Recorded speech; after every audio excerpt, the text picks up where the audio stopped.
Universo Diverso, com Luciana Neri. No Universo Diverso desta semana, nós conversamos com Évila Carreira. Évila falou aqui durante toda a semana sobre comunicação não violenta. E hoje, para finalizar, Évila, vamos às dicas práticas de como se aplicar a comunicação não violenta. Então vamos lá para dicas práticas de como aplicar a CNV. Inclusive esse tema, Lu, eu abordo num próximo livro que eu estou lançando, que é O Poder do Óbvio. Eu sou coautora desse livro. E no capítulo que me coube, eu falo exatamente de dicas de como aplicar a CNV a partir de um personagem, o Carlos. Conta a história de um líder que infelizmente não conseguiu, ascender mais na empresa exatamente por conta da saúde dos relacionamentos que ele tinha com seus pares e com seus liderados. E quais os principais problemas de Carlos? Um dos problemas principais do Carlos, esse personagem fictício, mas não tanto assim, é exatamente a sua comunicação.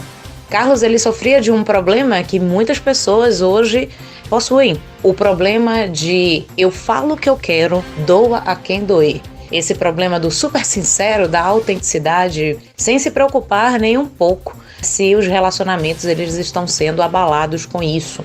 E aí, então, nesta obra, eu vou compartilhar aqui duas das dicas que eu dei nesse livro. A primeira é que, dentro de uma discussão, quando alguém externa uma opinião, um pensamento diferente do seu, é importante que não haja um confronto direto ou uma discordância direta em relação a essa pessoa, porque isso não é nada empático, isso não cria harmonia e mais, isso ainda cria um clima de tensão, não só em relação ao interlocutor, como em todo o ambiente. Esse clima de disputa e de discussão não favorece a absolutamente ninguém. Então é interessante, diante de uma opinião diferente da sua, você iniciar a sua fala do tipo, olha, eu respeito o que você acabou de dizer, eu compreendo que isso que você fala tem que ver com seus valores, com suas crenças, mas eu poderia externar o meu ponto de vista. Bom, eu penso da seguinte forma. E aí você fala do jeito que você acredita que são as coisas. Porque é possível se falar as coisas que pensa. É possível se falar tudo ou quase tudo o que se pensa, mas a maneira com que se fala é que vai definir se é violenta ou não. E aí entra também a questão da comunicação corporal. Às vezes você até está concordando com a pessoa, mas a forma como você fala é uma forma tão exaltada que parece que vocês estão discutindo e não dialogando. E a violência, ela se instaura. E uma outra dica, Lu, é exatamente dar feedbacks. É preciso hoje, Lu, a gente aprender a empoderar as pessoas dentro do processo de liderança. E aí a liderança, ela tá na família, ela tá na empresa, ela tá nas organizações, ela tá nas nações, ela tá na justiça, ela tá em todo lugar. Nesse processo de liderar, é preciso compartilhar poder.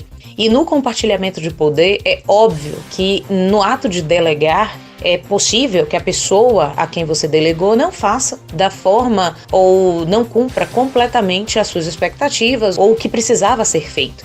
Então vem aí a necessidade de você dar um feedback, porque nós não aprendemos isso. As pessoas normalmente falam assim, mas isso aqui tá errado e pronto. Essa postura, essas falas, elas são violentas, elas não agregam. Então é importante, antes de se dar um feedback, fazer um reforço das qualidades do seu interlocutor, do seu liderado.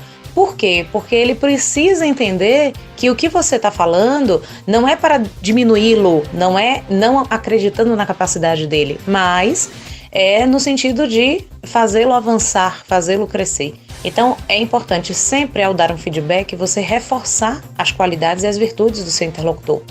E na hora de você fazer sua crítica ou de indicar o que de errado aconteceu, seja muito preciso, seja muito específico. Feedback abstrato, feedback solto, isso não agrega. É preciso exemplificar, é preciso situar, é preciso dizer com precisão.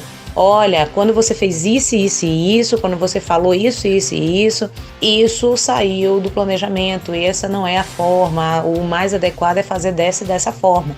E também dar espaço para ouvir a versão ouvir a necessidade do outro. Então, a comunicação não violenta, ela prega muito isso. Nós precisamos exercitar a nossa capacidade de ouvir, porque só assim, parando para escutar a necessidade que o outro possui, parando para analisar a comunicação do outro, não só a verbal como a não verbal, é que de fato iremos construir pontes entre as pessoas e não abismos entre elas. É que de fato seremos promotores de uma cultura de paz, empatia e amor.